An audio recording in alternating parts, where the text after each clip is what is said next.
Hey everyone, Mr. Happy here, and welcome to Mondays with Mr. Happy, aka Mr. Happy Mondays, the weekly Q&A show where you ask me questions and I answer them. I might sound a little bit weird on occasion because I actually just had a dental implant put in. My dentist wants to redo all the work that I had when I was young because the technology is better now, and I had it done when I was in my teenage years, and it's just like, it's all not like holding together well 20 years later. So I may have the occasional speech impediment as I get various dental works done over the next several months. Hey, the good news is at least the only problems with my teeth ended up being things that were done 20 years ago, just not holding together. Everything else is fine in there. So if only I had better dental hygiene when I was in my teens, but we don't need to get into what my life was like back then. Other than that, I don't really have too much. We have the live letter this Friday morning, so a few days from when you all be seeing this. I will be doing a co-stream for that. I'll be posting my my overview of it on YouTube as I normally do, and we're probably going to expect a few other bits of news this week. Probably another update to the promo site, maybe one or two other things. But again, right now, I'm still not stressing trying to get a ton of content out on YouTube. The only thing I really need to do is make sure that Magic Spoon sponsors this one last video for the month, because I didn't do a whole lot for them this month. I'm trying to make up for that by putting them in as many videos. Happy sponsor, happy stream. So there is going to be another one of the Magic Spoon sponsor ads playing before we get into the Q&A with the link in the description, as well as the pinned comment, so you can find it in any of those locations. And thanks to them for sponsoring, because they've been very they've been working with me. This has been the other thing. I think I mentioned this last week. Ivy has been attached at the hip to me ever since Aloha's passing. I'll actually have his ashes tomorrow. Well, I guess when you guys are seeing this, I'll be getting his ashes that day. And so I'm probably just going to keep them in the back. There's cereal there right now, but I'll probably keep them in the back. There's also this bag with Aloha's name on it. I forgot about that. Somebody at the vet, one of the nurses, I think it was, made that bag for Aloha when he first got his diagnosis for his heart problems. And I never got rid of it. I put it down somewhere, and then I saw it, and I was like, you know what? I'm going to have that, and I'm going to have his ashes there in the back. Obviously, I'll use that table for other things, but I also want to clean off those shelves anyway. Like, I want to sell or give away or get rid of a lot of that stuff, and just, I don't know, I need like a mental reset after what's been happening recently, because other than Aloha, I've had some other things happening that I'm not telling you guys about yet that have just been, there's been some good, but there's also just been head explode. Hence why I haven't been stressing getting a whole lot of content out as of late. That being said, we got a sponsor to play, a sponsored ad to play. We've got a bunch of questions to answer, and so we should get started with that. Oh, and one last thing. Romantic Saga 2. Go watch that video. That video was sponsored. They just asked me to check it out and make a video, but that automatically makes it a sponsored video. Please go watch that video, and if you plan on trying it out, please use the link in the description. There's also a giveaway. I don't know when that giveaway ends, but there's a free giveaway in that video. So you should realistically, you know, go enter the giveaway in the Romantic Saga 2 video. Anyway, let's get into the Q&A. Magic Spoon, sponsor ad. Let's go. Oh, and thanks to the sponsors over on Patreon. You guys rock too. But Magic Spoon now. Before we get started, though, Magic Spoon is back to sponsor another video on the channel. I've been eating their cereal and treat bars for well over a year at this point, so it's always good to have them sponsoring a video. Now, you know, as much as I enjoy cooking a nice meal, breakfast, lunch, dinner, sometimes I just need to get what my body needs ASAP, especially right after a workout. That's when I reach for Magic Spoon. As a high-protein product, I can get some good calories in quick, whether that's with a few handfuls of their cereal, because I'm an animal and I eat it right out of the box, or just one of their treat bars, which I'll admit I eat far too many of, but I can't help it. They taste so good. If you'd like to try Magic Spoon while also supporting the channel, then click the link below to get some today. Build your own custom box of cereal with tons of available flavors, or throw some treat bars in there. Trust me, you're gonna be glad you got the treat bars. Best of all, use my link and discount code Mr. Happy to get $5 off of your box. You can also buy it at your local grocery store or even on Amazon. And if you don't like it, Magic Spoon has a 100% happiness guarantee. Let them know if you don't like it, and they'll refund you, no questions asked. So click the link below or scan the QR code on the screen and use code Mr. Happy to get $5 off, or go to magicspoon.com/Mr. Happy to save $5 on your order. It even works in Canada and the UK. Thanks again to Magic Spoon for sponsoring this video, and now let's get to it. Hashtag Mondays with Mr. Happy. Hello. Hi. 2 quick questions, if I'm allowed. You're the first question, so you've definitely earned that. 1, I love your reviews of raid tiers after you complete them and the fresh outlook they have, but have you ever thought of doing a second review 8 to 10 weeks out, going up how they hold over time? Yeah, that might be worth doing. Generally, we get a pretty good idea of how something will go 8 to 10 weeks later without having to wait 8 to 10 weeks, at least when you've been raiding long enough. You just kind of get used to like, oh, with gear, this is what will happen. It's not a bad idea, though. I'll have to keep that in mind, especially for Ultimate.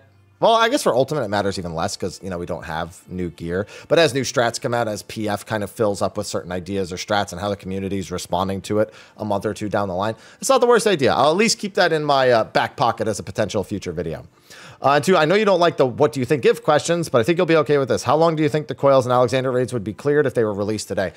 So we actually kind of have the answer to this. Coil would be released. All of Coil would be beaten a day. Assuming it's not gear gated in any capacity, all of Coil would be beaten in a day.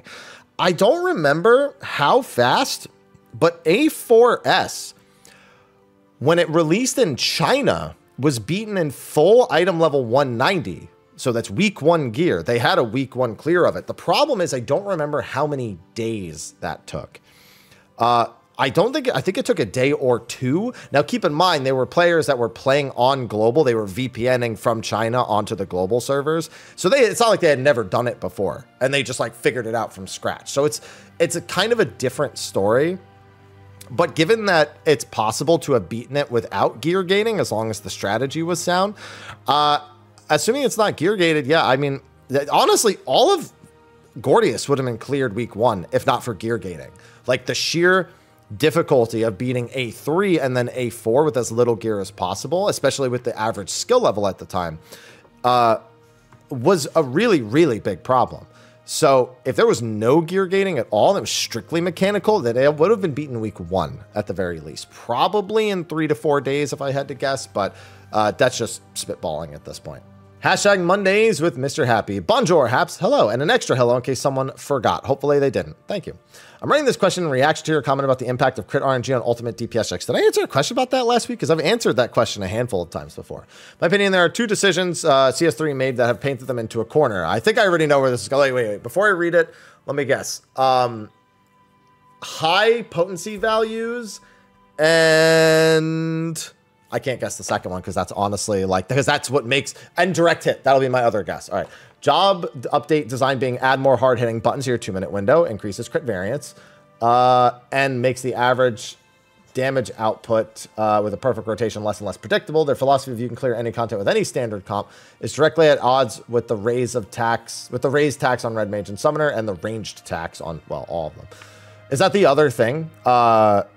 Their design in making some jobs deliberately do a ton less, but the standard comp still only involving one of those. Yeah, that's that I see what you're saying. Yeah, I agree. I agree with that. I hadn't even thought of the second point. I guess I think less of job specifics because a lot of people are flexible and will move to a different job. So I was thinking more about the core, but no, you're right. That's also true. How do you think the team should address this? Literally undo both of those things is the answer. Like, we need to have less potency variance. Like, it was okay when we had like a 400 potency ability as the hardest hitting ability. And then we had like, you know, a GCD that was like 290 potency, another one that was like 270, and off global that was 150. Like, when the numbers were that kind of close in the calculations, it was fine. But now we have like 1200 and like 420. And it's like, if that 1200 doesn't crit, it's so screwed. Like, it's not healthy for the game.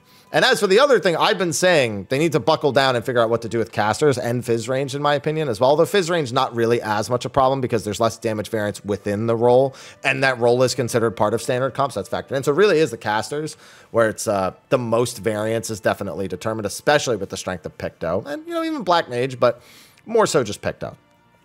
So yeah, to not have either of those problems.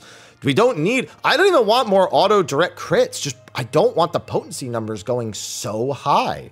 There's just, I get that you want people to be hyped, but there's no good reason to have them be that way. Like, there's just no reason for it. So just undo both. That's the answer. Hashtag Mondays with Mr. Happy. Hey, Happy. Hi. Got a question about the current direct hit crit situation. Feel like we were just talking about this. I feel like damage... You should have read the person right before this. Picto Star person hit for 130k or over 300k. Yep. What are your thoughts? I guess the answer before. and also, this does bring up a different point, though. Direct hit in itself is a silly stat because it actually creates a bigger problem. It's the same problem as crit variance, but there's 2 stats that add to it. So you have normal damage, direct hit variance, direct hit crit variance, or critically direct hit variance. It's too much. It's just too much variance. I just don't want direct hit to exist. Like, it just shouldn't. Just the whole stat shouldn't exist. I get they wanted to replace accuracy, but the whole stat shouldn't exist, in my opinion. So just undo all 3 of those things for the last 2 questions. This one didn't have a hashtag, but I saw it saying, hey, Haps. Hope all is well as I was scrolling through. So let's grab this one. Hi, by the way. I have a question concerning Machinist. I am also concerned about Machinist. I know that's a joke. Do you think they should cut back the animation time on Queen? So no, the job is balanced around that animation time. Is it fun? No. I think the only reason to realistically cut back on the Queen's animation is because it looks lame. It doesn't feel good. It's just like functionally, if she had the exact same amount of time as Uptime, but she didn't have the long drawn out animation, it would just be a better, like, I say what they should do. The Queen should fucking come crashing down in like a pod and do impact damage in an AoE and then instantly activate. Like, that's what should happen. That would be cool. And you have to factor in the initial hit to the damage bouncing, but who cares? It's way cooler and way more fun. So, yeah, that. Hashtag Mondays with Mr. Haps. Hello, Happy. Hi, and an extra one to spare. Thank you, although we haven't needed it yet. I was thinking about the Fizz range jobs, how they sort of take on the role of support, with Bard and Dancer having built-in support, Machinist having personal damage, haha, and Mitt. Man, that laugh, that hurts. That hurts a lot. With our next DPS job assuming to be Fizz range, I was wondering, could devs double down on the idea of support? What other ways could these jobs possibly be supportive in parties to help define the Fizz range role? Given our current mechanics, would it be possible to have the same treatment as healers by splitting 2 different styles? So the reason why that doesn't work is because the reason why having 2 different healer styles works, and I'm going to get to casters here in a second too, is because there's 2 healer spots in any given 8-man raid. So splitting, and anything that doesn't require 2 healers generally is balanced so that which one you are doesn't really matter that much, or doesn't matter as much. However, when you run into the problem with the DPS role is that casters and Fizz range are often not getting 2 slots. Casters get it sometimes. More often, double Fizz range is like not really a thing. You have to be doing that under the assumption that it is a healthy choice to bring 2 of that role. Now, bringing double caster is a healthy choice, as much as people like to pretend it's not. You just have to bring one that does damage comparable to melee, so that would be Black Mage or Picto, and one that's more supportive, or I mean, you could bring 2 that deal as much damage as melee, but you already have what is the equivalent of 2 melee. The problem with that then becomes, why wouldn't you just bring 2 melee and then one of the stronger casters and then a Fizz range? But Fizz range doesn't do enough damage as a role at the moment to even begin to want to deliberately bring double Fizz range. Like, that has to be I don't really care, I just want to play with friends, we'll clear it when we clear it kind of decision, and not anything else, I guess. That's really what it comes down to, I suppose. So no, I don't think that's a good idea, but I do think the Fizz ranged role, when this job comes out, needs to be shaken up in a way that makes it healthier for the overall game. We shouldn't have a situation where every single expansion, we question if it's a good idea to even bring a Fizz range for the 1% and the mitigation. Why not just bring double caster, double melee? We have a lot of support tools on the various casters and on the melees now. I mean, Dancer having that AoE heal used to be a big deal. Monk has that now with Earth's Reply. We have mitts. I mean, the mitts work on both physical and magical damage across both roles now. So how valuable is the Fizz range mitt? Don't get me wrong. It is valuable. It's untargeted mitt, not to mention Machinist, not to mention bonus healing from Bard. Like, there's reasons for that stuff. I'm not even going to talk about improv. Improv's not good. But we shouldn't have to question if the 1% is worth it. Literally every single time the non-Fizz range roles get buffs. And it's happened we're only barely in the game. And that's a problem. So they fundamentally need to look at what the problem is with that role. Why do people criticize it? Just because it's a popular role doesn't mean it's perfect. It's popular because somebody has to do it. And that's me most of the time.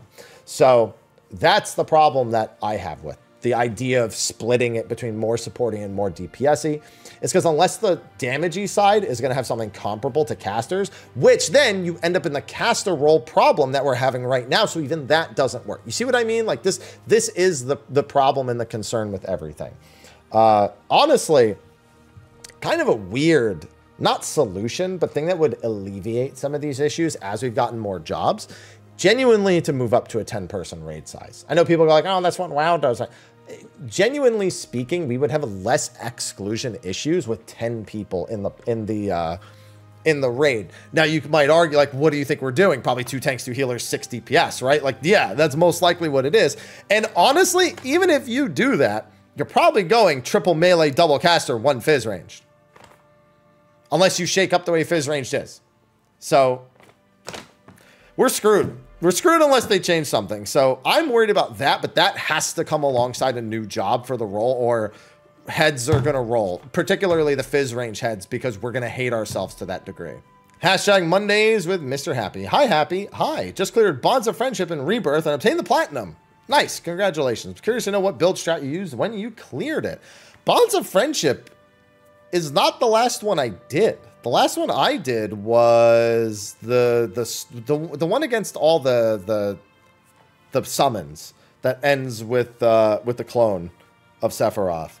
Whatever that one was called. That was the last one I did. The ones that where you have Cloud plus another guest character, those were so easy. I don't even remember what I did. I just played the game and they were so ridiculously easy.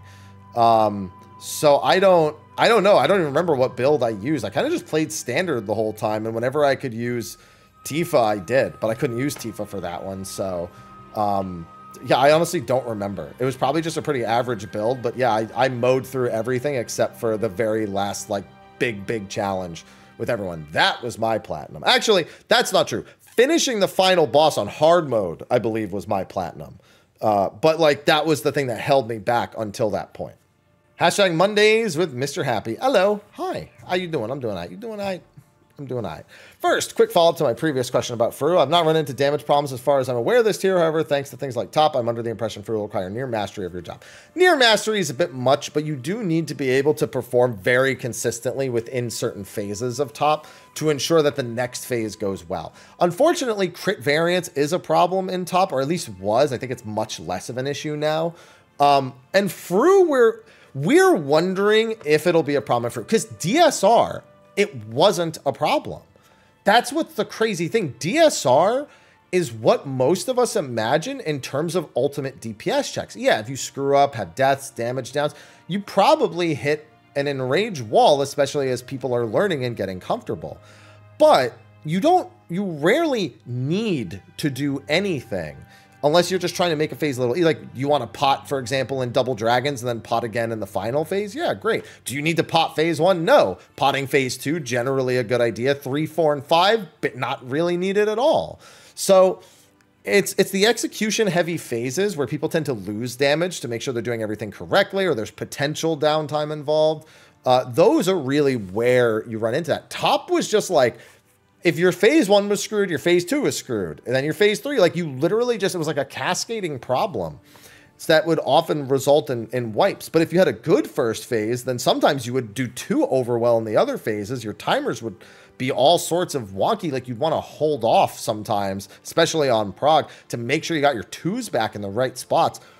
Top was a balancing mess. And I am hoping Fru is closer to DSR, where, yes, you want to be performing well. You can absolutely hit enrage in any phase, and you probably will, especially when you're progging. But that it's not an every pull kind of problem where you're like, man, we're a percent behind, we're a percent ahead, blah, blah, blah. That's unhealthy ultimate design, especially with the crit variance stuff we talked about earlier. It's just not a good idea. Oh, that wasn't even the question. I got so off on the tangent. That wasn't even the question. Now you finished Metaphor. What's your spoiler-free thoughts? Honestly, if Rebirth didn't release this year, it would be up there in terms of game of the year for me, especially as an RPG player. I think Rebirth is the most likely game of the year. I know there's some other contenders, potentially. Some people are saying Astrobot even. Some people think maybe Dragon Age Veilguard will come out and be as good as people want it to be. I'm not so optimistic on that. I think it'll probably be an okay game, but I'm not optimistic on it being great. But Metaphor, man, what a good eats RPG here at the end of the year. And we have a lot of good eats RPGs. I'm playing Romancing Saga 2 right now. Mentioned that video earlier. Dragon Quest 3 comes out soon. Ys 10 comes out soon. Or is out already. Dragon Age comes out soon. Fantasian comes out in December. Not to mention, depending on the type of RPG player you are, I mean, Path of Exile Early Access is soon. And there's also that game made by the RuneScape creator. Not Blessed Shores. It's not Blessed. It's Brighter Shores. Brighter Shores. That's like November 6th for Early Access. There's so many crazy things. Wasn't Pantheon supposed to hit like an alpha at this time of year? I don't even remember. But Metaphor, solid. Liked pretty much every character. Enjoyed the gameplay and customization systems. Far more approachable than Persona. Thank God it's not in a high school setting, because I can't take any more fucking weirdos in my chat talking about the characters like they're not fucking 16 years old. Jesus Christ. Oh my God. That's like the #1 reason why I didn't play P3. I played P3. I really enjoyed P3. I played the original, that is. I played Fez, I should say, not the original, Fez. But man, after playing P5, like, I couldn't even do New Game Plus on P5 because I was just tired of it. Like, I was just tired of people just having things to say. So, Metaphor, fortunately, I think is more approachable system-wise, gameplay-wise, character-wise, everything-wise. And I think it's better for that reason, too. Hashtag Mondays with Mr. Happy. Hi. Hi. Just had a question about raid buffs and fitting skills into them. Interesting. Switching from Ninja to Dark Knight now the tier is over, and I'm having a bit of a struggle with playing around raid buffs. Before I would just try and fit everything into Mug and Trick, and that worked great. Now I don't have my traditional raid buff, and I find it unclear when buffs are actually active. So, generally speaking, you shouldn't have to use that to figure out when things are. For example, as Dark Knight, you have Delirium. Delirium's every minute. And then every 2 deliriums, you're popping off, right? So that's honestly usually enough. But not only that, but you also should, A, be getting used to when 2 minutes happen in a fight, because they should always be happening at about the same time. That comes with fight knowledge, so it's a little bit less of a thing. Sometimes you need to make small adjustments for some fights. You know, like I said, fight knowledge. And also, your buff bar. You can see and even hear a lot of the buffs going out. I'm a bard, so like battle voice is like one of the loudest skills imaginable. I can usually hear stuff like Brotherhood going off as well, or Battle Litany. Like, you kind of just get used to tracking all these things. But again, just every other delirium you're popping off should just be your general rule of thumb. And not to mention, practice, make sure you research the rotation so you know what the entering the 2 minute and the re-entering the 2 minute looks like, which for Dark Knight is probably completely identical. And yeah, that's really all it'll come down to, is just using any of those things to just track when 2 minutes should be. Hashtag Mondays with Mr. Happy. Hi, Mr. Happy. Hi. I was just wondering, what do you think of the item level sync for the chaotic raids would be? Item level sync. You know, you're right. There probably is a sync for it. 690 would be a safe guess. No, I think that's a bad idea. I think okay, so here's the thing. They haven't said it's synced. A minimum, if you mean the minimum, I think the minimum would be 700 to 705. I think they want to probably make it about, it's either, well, here's the thing. They either want to make it the same as the Extreme Trials, or they want to make it the same as entry-level Savage, like the first fight. So somewhere between one of those two values. But item level sync, I don't think they're going to sync it at all. I think if you're full 730, you're going to be full 730 in there. So, yeah, I don't think it'd be uncapped or even open to 730. Terrible to balance around. Yeah, I get what you're saying. You're saying that, like, releasing it with 730 as the max item level means that we're probably going to skip the end of it. I don't think that matters. I think the idea behind having Chaotic Alliance raids is that it shouldn't be made for the people who have 730 gear anyway. It should be made for people who want another endgame activity that they can get into once they have endgame gear. And I don't think you want to make gear irrelevant, because if you sync item level to something that's below any of the gear you're getting, that actually begins to imply there won't even be item level related rewards, which I think is a bigger concern, because I think it needs item level related rewards. So I think yes, 730s will probably do too much damage, perform too well. I don't think that needs to be a concern. I think they need to balance it without item level sync around the 700 to... Again, it depends on if they want it to be an extreme... Like, they said this one's closer to Savage, but they want it to be extreme. So yeah, between 690 and 700, but as the minimum, not as the sink, is what I think they probably are going to do and should do for this, depending on the rewards. But again, I don't want to imagine it doesn't have any item level related rewards. Hashtag Mr. Happy Mondays. Hey Haps, hi, hope you're doing well. You too. My question is on the upcoming Byakugan Unreal. So we're trying to practice in PF. Honestly, you can just solo it. Yes, if you can get any practice on an Unreal trial before it comes out, always valuable. It's the exact same fight. So if you can do it on Extreme, mid-item level, whatever, you know the fight. It's the same thing. But honestly, even soloing it to see when mechanics happen, alongside maybe a reference of what's supposed to happen when 8 people are there, is more than enough. As long as you're actually seeing the mechanics and understanding that while you solo will likely just skip past a lot of stuff, that it is still that those things will happen. But no, you're absolutely, if you want to go actually do mid-item level, no echo or just synced at all, 100% worth it, 100% valuable experience if you've never done it before, or if you even just need to refresh on it. Hashtag Mondays with Mr. Happy. Hey, Happy. Hi. Instead of a spare hello, have a negative hello in case you collect too many. I will toss your negative hello aside. Hearing your comments about rotational issues while doing initial calling explanations for ultimates, I'm curious what your process is on balancing focus on doing your own thing and making sure the group knows what's coming up. Doing calls for the static since I tend to pick up new mechs fast, but definitely started to notice once I got into T that I would drop a Nokian more often. I have to throw in recovery. It's evened out over time, which, yes, is part of it that I was going to say. And each new phase is pulling my attention. That's fine because it's pulling everyone's attention. So you, again, you aren't the only one having the issue because they're trying to figure out how to play during that same period of time. You're just taking on an extra responsibility.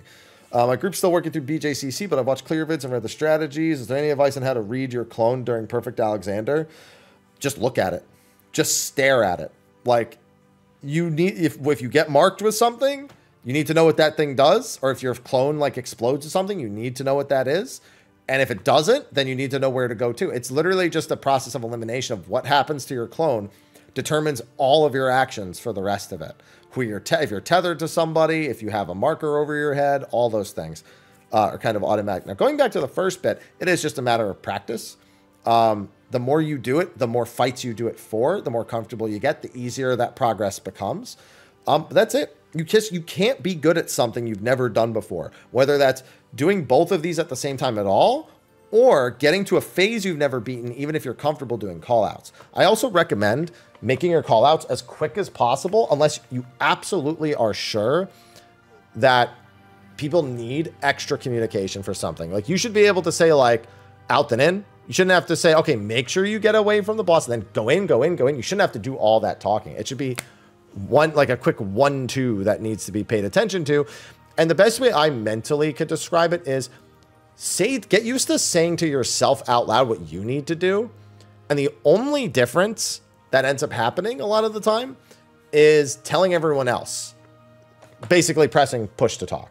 So I could be like I'm doing E12, like phase 1, like low item level stuff. So let's say that let's say it's in tight left and right for Ifrit and Leviathan draws and junctions and whatever.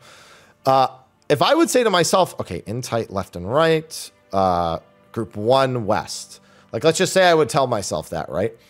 Imagine if I just said that in comps. I basically communicated everything everyone needs to know at the same time. That's how it works most of the time. Sometimes it doesn't, but a lot of the times that is more than efficient. It's just a matter of getting used to it. Hashtag Mondays with Mr. Happy. Howdy, Haps. Hope you're doing well. Howdy and hello, and hope you're doing well also. Just curious what your thoughts are on prog lying and party finder. I mean, people do it. What else is there to say? Like, you shouldn't be doing it, but people do it. And it's awful. And it literally... You know what's funnier, though? Sometimes people aren't lying. Sometimes they have absolutely been to the point in the fight that they say they've been to. What's missing is how they got there.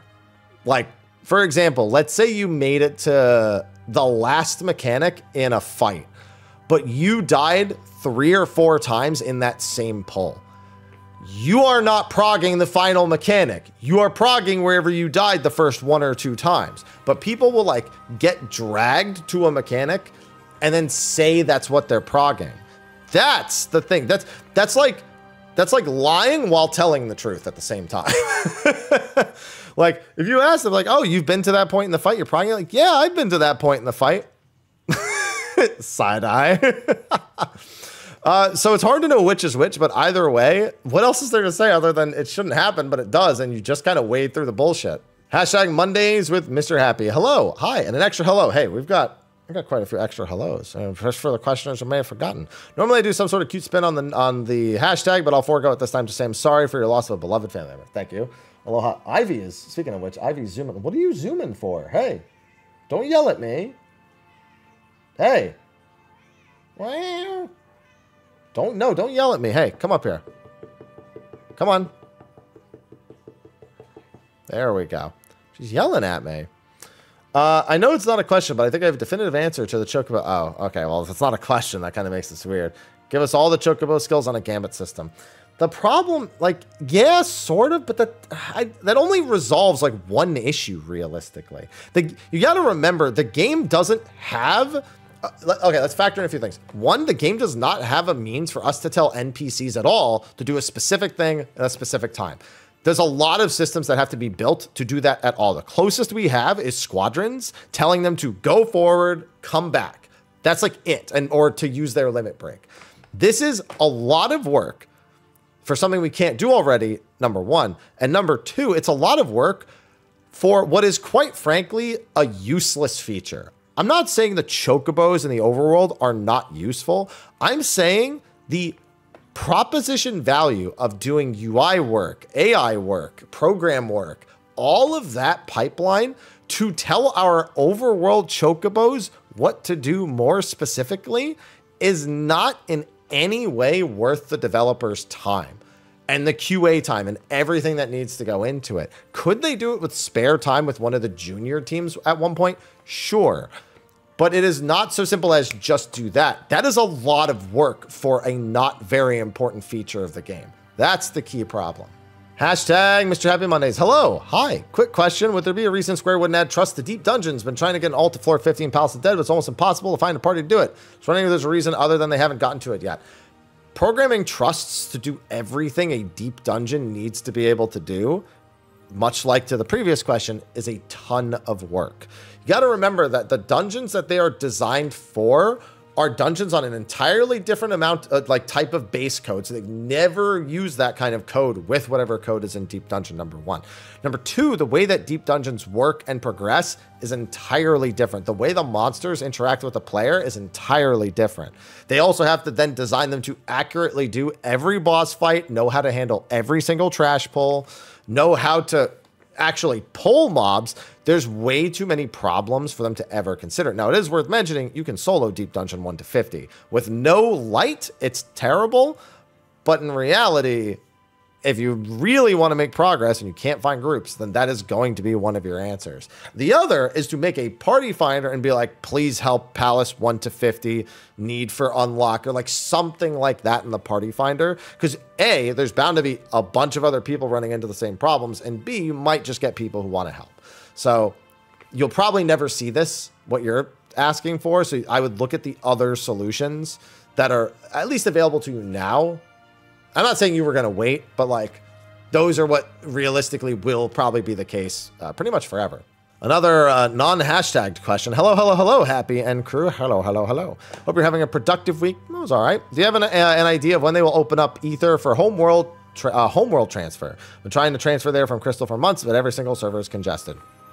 When they're not congested, realistically, that's the answer. I know that they really closed it, like hardcore closed it at the beginning of Dawn Trail, as you've said here. But yeah, I mean, it's just they need to not be congested. They need to fall below a certain player base, and until that happens, I don't expect it. There was another like non-hashtag question before this, just asked what patch Cosmic Exploration is in. We haven't been told. I would assume 7.2x, but we haven't been told. Hashtag Mr. Happy Mondays. Hey, Happy. Hi, 2 machinist questions for you. For sure it's been brought up before, but what do you think should be done to fix machinist AoE issues? Completely rework it. I'm not kidding. Literally rework all of it. Just from the bottom up. Just do it over. And what is the point of Flamethrower? My point exactly. Do it all over. Before this one, someone asked if I could beat 16 blindfolded. You know who you are. No, of course I can't. You have to train for that kind of thing. You can maybe do like a small portion of a game blindfolded, but the whole thing? Nah, even just getting around is like nigh impossible. Hashtag Mr. Happy Monday. Heyo, Haps. Hello. You doing all right? I'm doing all right. Thanks. Good. My Static and I are going to do Fruit fully blind from start to finish. We've been doing a lot of stuff blind. I'm pretty confident we can get it. I want to avoid as much spoilers as possible. Want to know your suggestions in case I missed something. Also, why did they spoil the last boss in the promo art? What if I told you? A lot of us don't think that's the last boss. Yeah, think about that. A lot of us aren't convinced that's the final phase. We think that's going to be like the golden Omega phase on top. But it's just like, so yeah, a lot of us think it's going to be two separate models that we get that are like, that are brand new. Be pretty cool. I guess I don't fully understand. Want to know what your suggestions are? If you're trying, you mean suggestions for avoiding things? I mean, you need to unsubscribe to everyone, not be on social media, like not be in FC chat, turn off. Like you need to not be able to see literally every form of chat. But you know what the biggest problem is? It's going to be your own group. Because in a group of 8 people who say they're blind, almost always there's at least one that is lying about being blind. Almost always. This is just a common occurrence. So don't be surprised if that's the case. But, you know, that's honestly one of the biggest problems you'll run into. So just be ready for that.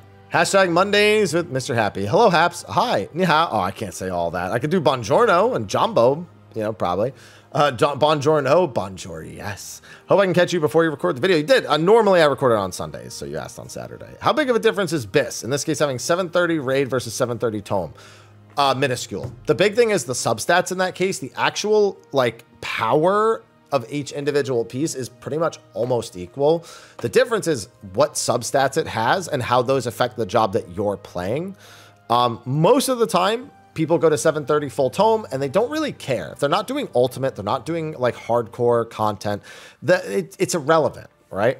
If you're doing ultimate, you really want every minuscule edge you can possibly get, but the power difference in 99% of the things you'll do in the game is negligible. The worst of it is having too much skill or spell speed. That's like by far the worst outcome that you can have. And even then, you know, whatever, again, if you're not doing hard content, it doesn't really matter. So I wouldn't worry about it if you're too busy, like you say you are for like school, working full time. It's not a relevant enough thing for you to be concerned over not having raid gear. Okay.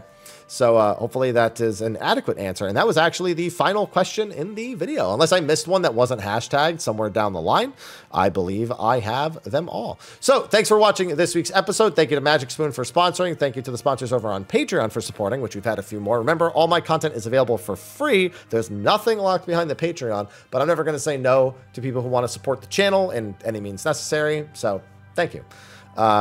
But with that, ask your questions in the comment section for next week. I'm sure I'll get a lot of them on the weekend after the live letter hits. So, you know, if we got to save them for that, save them for that. So I will see all of you fine ladies and gentlemen next week. And until then, I bid you adieu. Bye-bye.